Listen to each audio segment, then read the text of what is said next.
সংসদে সালাউদ্দিন সাহেব বলেছেন, মাননীয় প্রধানমন্ত্রী, আপনার কাছে আমি দাবি করছি যে অন্তর্বর্তীকালীন সরকারের সময় যে দুর্নীতি হয়েছে সেটা তদন্তের জন্য দুদককে আপনি বলুন।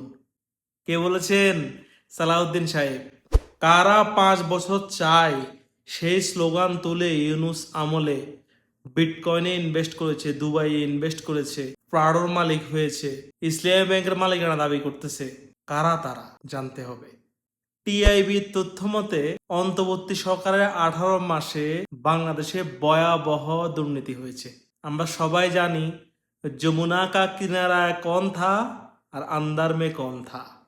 আমরা যদি সেই বিষয়গুলো ধরি তাহলে কিন্তু পেয়ে যাব যমুনার ভিতরে এবং বাইরের কারা এই দুর্নীতির অংশ হয়েছে, কারা এখন টুপি লাগিয়ে, কারা এখন ক্যাপ্টেন ট্যাগ লাগিয়ে, কারা এখন সহি শুদ্ধ ট্যাগ লাগিয়ে, কারা এখন গোপাল বাড় হয়ে এই সংসদে এই রাষ্ট্রে বড় গলায় কথা বলছে।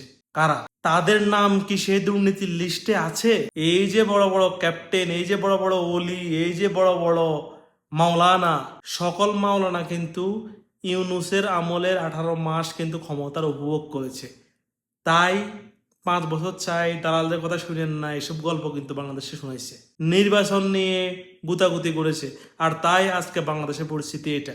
গত 4 মাসে বাংলাদেশের পারফরমেন্স যদি আপনি চিন্তা করেন, তাহলে আপনি যদি সেটাকে আরো 1 বছর আগে ধরে নেন, তাহলে বাংলাদেশ আসলে কোথায় থাকতো? আমরা একটা বাজেট কমপ্লিট করতে পারতাম, আর এখন আমাদের অর্থনীতি এবং আমাদের সামাজিক সুরক্ষা সকল কিছু কিন্তু রিকভারি এবং প্রোগ্রেসে থাকতো।